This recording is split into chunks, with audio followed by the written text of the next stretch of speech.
Welcome back to Virtual Shakeup 3.0.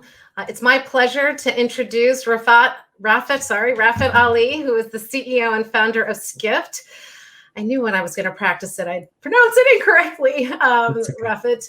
But so before we start, I just want everyone to know there's a poll happening right now in the session. You'll need to click on the live streaming link and actually view the session there to see the poll. It's where you can chat about what's going on and also submit your questions. Well, thank you so much for joining us. I couldn't be happier to have you, but why don't you tell the audience a little bit about yourself, your background, which is you and I have been, as I say, crossing two ships in the night for the last, I won't say how many years, but a lot of shared experiences. Yes. Well, thank you, Heather, for inviting me, and obviously Brella as well. I'm a fan of the platform. So my background, I'm a computer engineer turned journalist turned media entrepreneur.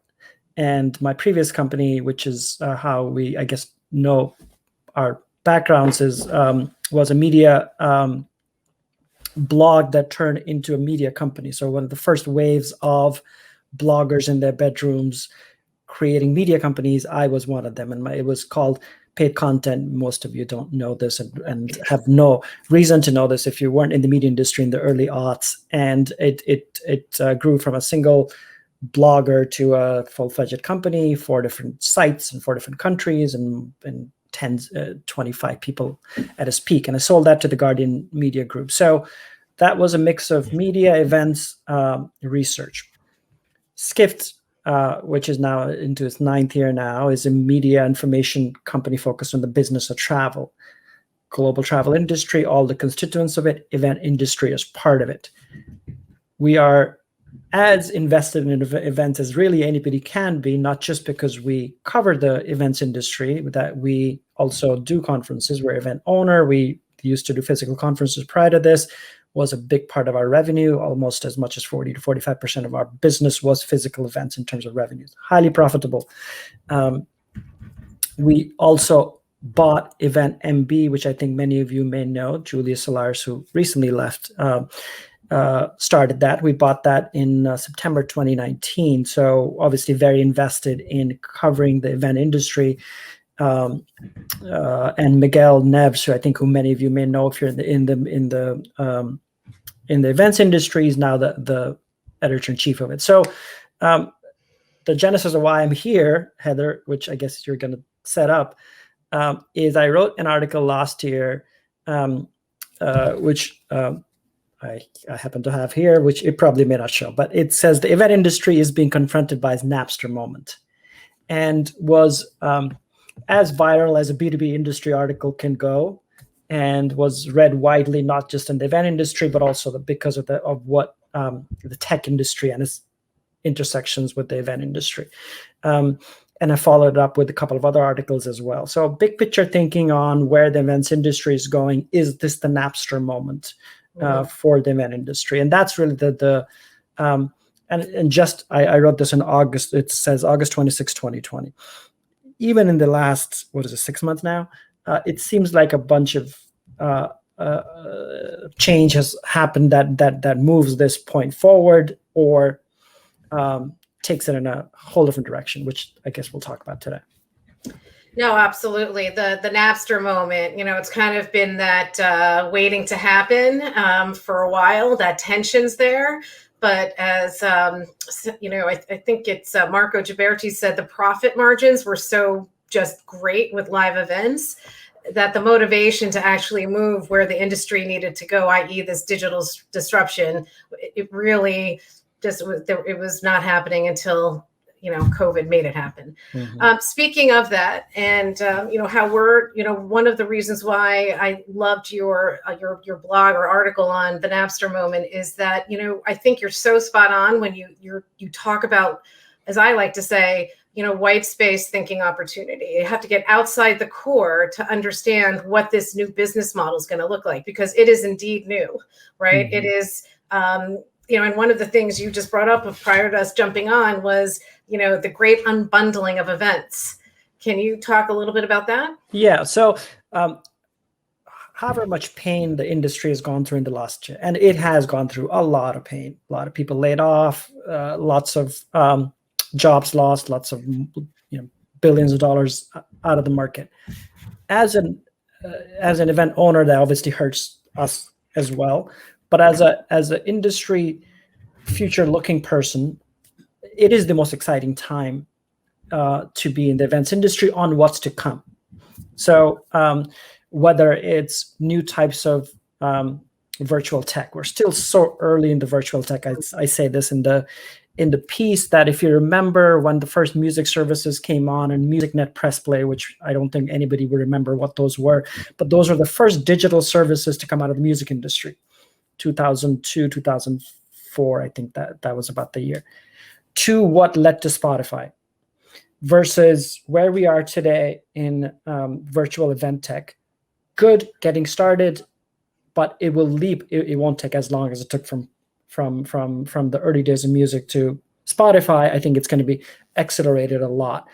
What that means is event that used to be a bundle, particularly large events, trade shows, etc. There used to be a bundle of learning on the stage, networking, sales opportunities, boondoggle in the sense that people just go because they want to meet people in the industry, potentially an inefficient,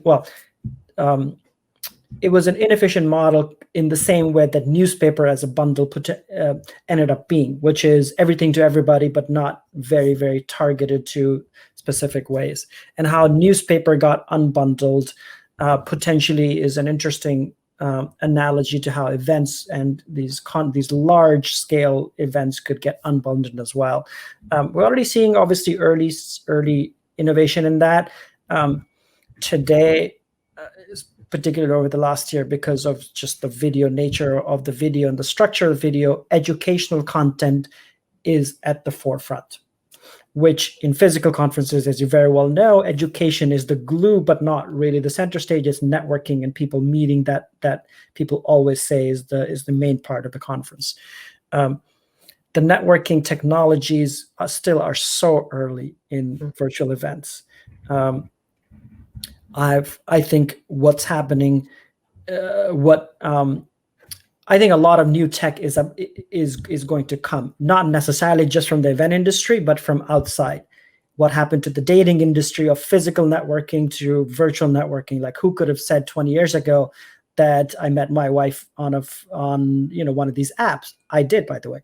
And so why shouldn't that come to the event industry? And I think it will come from other parts. New ways of interacting with each other, whether it's the ways in which we bring in speakers. One of the other examples I give in this article is many of you may remember, or some of you may remember, CNN did this gimmick in like 2014 or something where they brought in a speaker as hologram into one of their studios on election night. I think it was 2012. And that was a gimmick, and it was widely panned on social media because, whatever, why not make fun of it? But if you fast forward to 2020, why should that be a gimmick anymore? Why can't you bring in speakers or even attendees in meetings or events as a hologram as the tech becomes cheaper? For now, obviously, it's not there.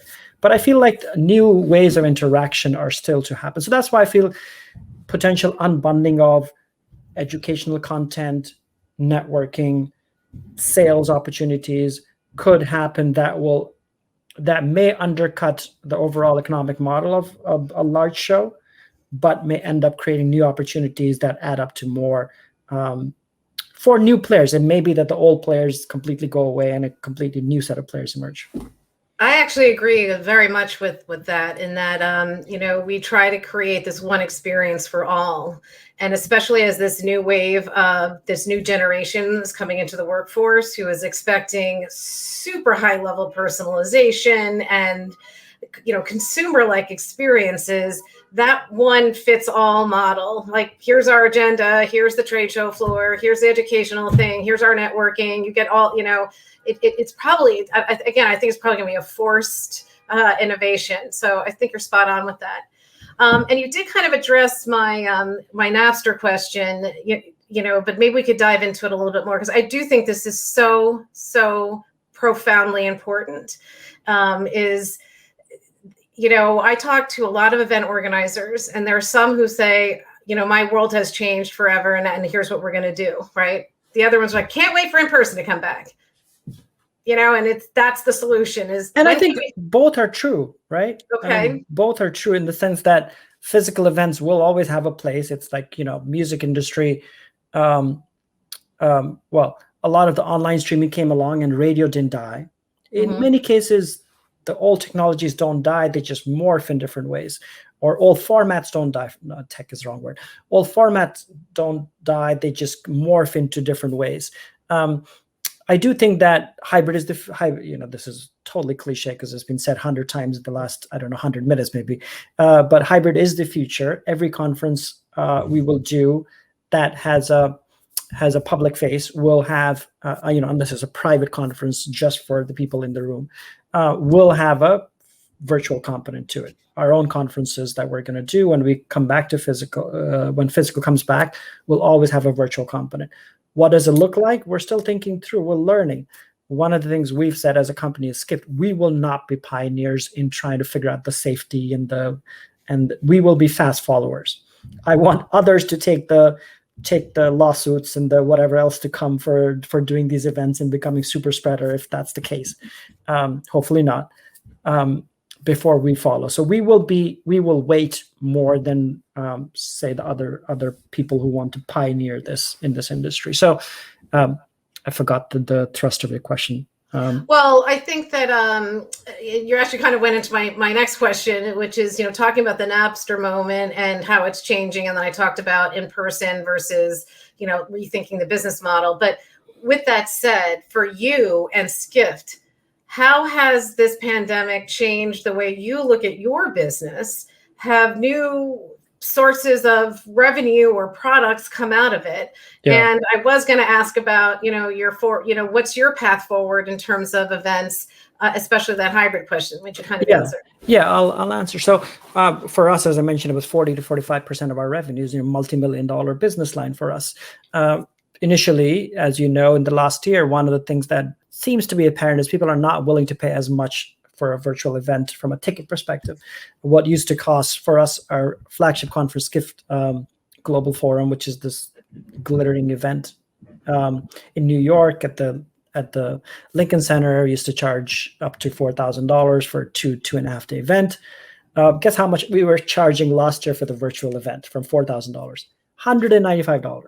Wow. So it remains to be seen the pricing power, particularly on tickets, even when the physical events come back. If they're smaller and have a virtual component, how does it get structured? Obviously, let's say there's a hybrid event. Virtual event will have a lower price ticket. Physical event will have a slightly higher tier.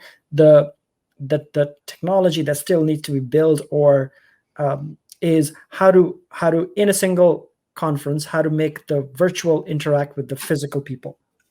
I don't know the answer yet. I'm sure Brella is thinking about that deeply as well in terms of what they offer to the companies. For us, sponsorships a year in are actually trending towards the same dollars we were getting in physical, which is incredible. We were, we're not there yet, but we're getting close to it in terms of the dollars.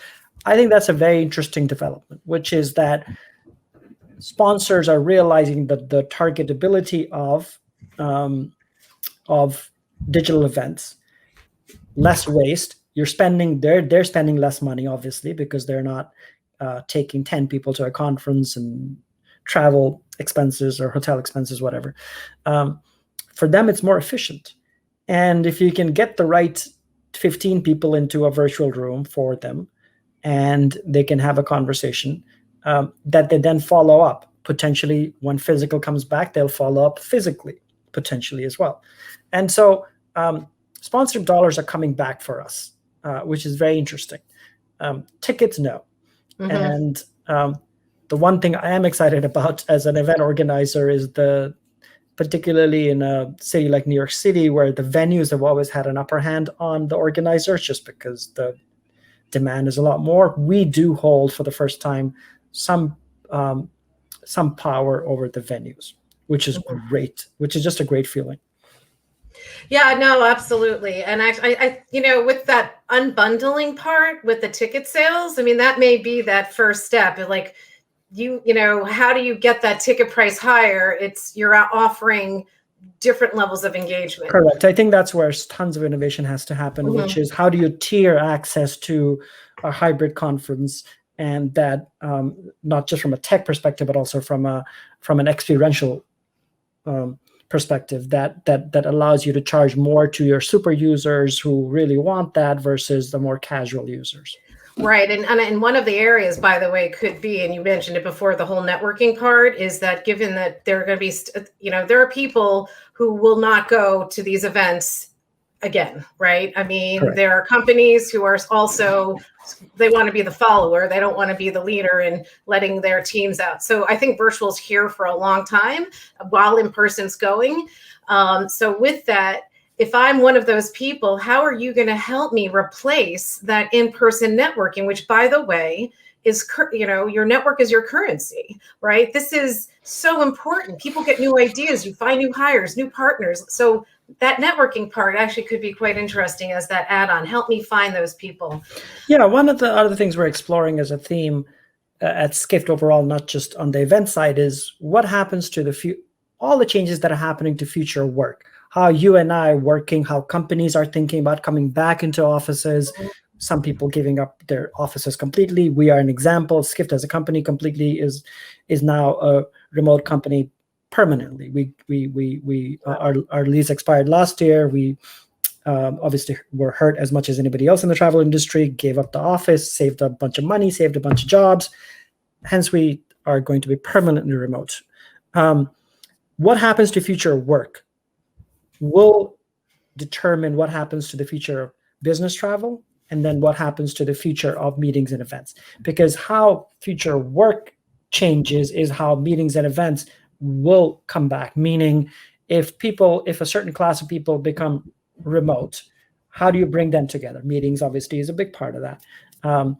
Corporate travel, if you're closing deals on video or a certain amount of deals on video, do you need to do that single meeting business trip? We've also explored that. Our estimates, having spoken to the travel managers across the industries, that potentially long-term, as much as 15% of the business travel industry may be gone forever.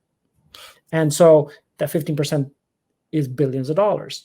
But does it get replaced by something new, or does it get permanently lost? So again, it's just fascinating how all of these things are intersecting. Absolutely. Well, I can't help myself but bring up Clubhouse because I noticed you were on it. I got invited, and I can't figure it out. But tell me, what you think about this new medium. And I was saying that since this August, I wrote this article. Clubhouse wasn't, at least not in my imagination. I'd heard of it, but I just didn't know what it was. I got invited, I think, sometime maybe November. Very interesting. Suddenly, out of nowhere, again, this is the Napster moment. So a lot of these new innovations that are happening. These companies themselves may or may not survive, but what is shown is there's a consumer need to connect in a more casual way, not the video, the high cognitive load video way, but a very casual audio way. And Clubhouse is an app that's only in iPhone right now, not an Android, but they're coming. That's growing like weeds, like crazy. And it's audio rooms that you can either start your own or you can join on any topic, and it's free. In the event industry, there's a lot of excitement because excitement as well as fear, because what it does to events in terms of these audio rooms that are there. We're doing a weekly Clubhouse event on from Skift and different topics. What we're using it as is helping our team practice how to moderate and speak, people who haven't spoken historically. So we're using it as like an internal tool just for them to get on. We're getting a few hundred people logging in to listen to our events. We're also testing out.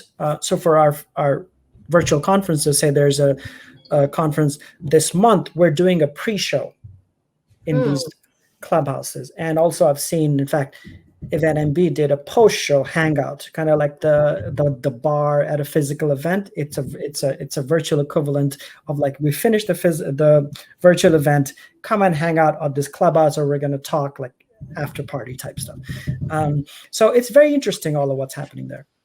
That's fascinating. I'm excited to see how this evolves, but I love how you're using it with those two examples you gave. And welcome, Ralph. Hello, we're here with the results of a poll. I also tried Clubhouse, and one of the most bizarre experiences happened to me, which was Kim.com was hosting and MC Hammer was on there. Oh, and MC Hammer is huge on the Clubhouse. Where does this happen He normally? always randomly comes up, and like he's now, as you know, I don't know if you know this, but he's a venture investor now. Oh, Yeah. In tech startups.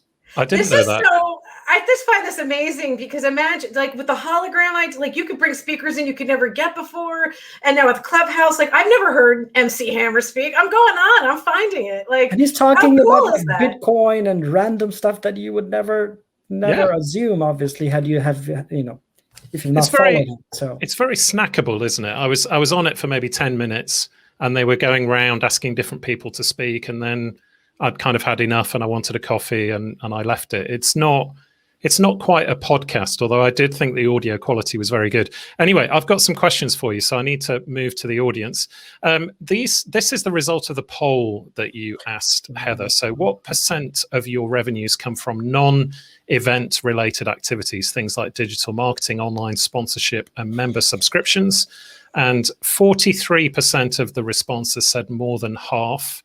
And a lot of people also said 11 to 20%. So I guess the question is, do you think that needs to change in the next, well, certainly now and for the next couple of years, or can we use what we were doing before COVID and kind of still make it work? I'll take that really quickly. I don't think so. And it's what Rafat said before, which is, a certain percent comes from in-person events, but there are all these other solutions, and you have to keep engaging. And if you're not engaging and building an audience and a brand loyalty, this 365 experience, your sponsors are getting smarter, right? Yeah. They're seeing the efficiency of using digital. It's not to say they're not going to do in person, but they see it's more cost effective for them to go hit their customers in a virtual environment than it is in person. So complement each other. Yeah. Rafa, I feel like you were going to say something. No, go ahead. Let's get to the questions. All right, let's start with the top one. So these are from the audience. Once physical is back, do you think that the event budgets will follow, since hybrid easily doubles the budget if executed? Well, I mean, basically, I would echo that. I've heard some absolutely horrendous quotes for things to do with hybrid. What are you seeing, and do you think that those budgets are going to come back? Budgets in terms of us putting up money to do these events, not the budgets from a sponsor perspective. Yes. I don't know the answer. We are in the middle of trying to figure out our first hybrid event, Skift Global Forum. We're thinking, not actually planning, just thinking of, if it were a physical hybrid event, what would it do? What would the cost be? So we're trying to figure that part out. I lost you, Heather, there. I don't know if you're no, I'm pressing buttons. Don't worry. Okay. So I don't know yet. I hope it doesn't double the budget. One of the things I've heard from people, and Heather, you are obviously expert at it, people are saying that doing a hybrid event means doing 2 events at once. And it'd be interesting to see what that looks like. I think technology will help a lot there, hopefully not make that happen.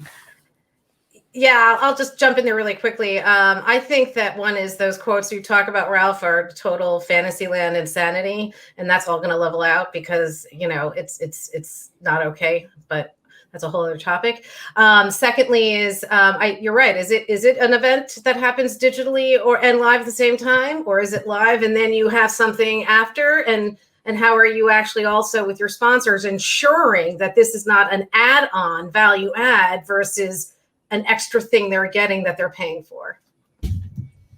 Yeah, great feedback. I mean, also, it's not the same, but we've been involved with events where people are trying to access the Chinese market as well, which, as many of you will know is kind of closed off to the rest of the world. And there's similar kind of planning issues. Like, is it all the same event, or do we do a Chinese event, or do we do it kind of in the US and then we record the content and we play the Chinese content the next day? So there's a lot of innovation, I suppose, going on. Let's get back to the questions. So here's another one. How do you see the increase in ticket prices back to 4,000? So I think this was your reference from 4,000 to 150. 195, yeah. 195. I don't see that. I don't see us getting back to $4,000 again. I think this is what I mean. The economics of the industry changes when the digital transformation or digital disruption is injected into a sector. I just don't think the ticket prices will come back, at least for us, to the $4,000. We could make up the overall revenue because we have a larger audience online. It adds up. Sponsors pay more to access a more global audience, and so net maybe we will be able to come out ahead. Or maybe virtual events for us will permanently be aligned, meaning we will do physical events that have a virtual component, but we will have purely virtual events as well. And they all add up potentially to a larger revenue source. I think that potentially is the way that we see it coming back. But I'm not killing myself trying to figure out 2 years from now what will my revenues and events be, because I just don't know. I've sort of adopted a Zen attitude a little bit on that. I don't know what I don't know, and there's no way I can sort of plan for it. So might as well just go with the flow. It's probably the engineer in you, isn't it? Kind of break it down and then let's build it up as something else is actually fun in some respects. It is fun. One of the things I said, if it wasn't exhausting the last year, it would be exhilarating, because so much of the time was spent trying to rescue yourself. And it made me feel at Skift like we were early days of Skift in like year one, just trying to piece the pieces together is what we're trying to do last year. I'm sure that's a feeling that a lot of entrepreneurs had last year as well. Well, I'm afraid that's all we've got time for. So I'm just going to thank you both for a fantastic discussion. If people want to get hold of you on the platform, are you going to stick around? I am, and my email is pretty easy, ra@skift.com. It's my first initial, last initial. So feel free to email me, and hopefully we'll learn all of this together. It's an exciting time. So I know a lot of event professionals are worried about what the future is. The good news is the pie has potentially expanded. So a lot of new things will emerge out of this. Well, thank you so much. Right, let's have a look at what's going to happen next on the agenda. If I just change, with the miracle of technology, my background here. What we've got coming up next is my conversation with Lauren Lano. Absolutely fascinating. If you ever see yourself booking top level speakers like Edward Snowden, this is the lady to listen to. But also, she's got a really interesting take on designing content experiences for the future. Now, that session was pre-recorded, so as the Americans say, full disclosure, but Lauren will be in the chat. So if you've got any questions for Lauren, she is here and she's in the chat. And then I'd like to draw your attention to the best practice roundtables. If you head over and click on the roundtables tab, you'll see that you can engage basically a bit like a Zoom call. We can all talk to each other, and there are several that you can participate in. So from Feather, Brella, us, if you want to ask us anything about AV, the community room from Ingo, so all about building a community, and of course, Heather and the H2K partners there in the revenue room. So do make sure that you head over to that. So that's it for this session. We'll be back very shortly with Lauren Lano.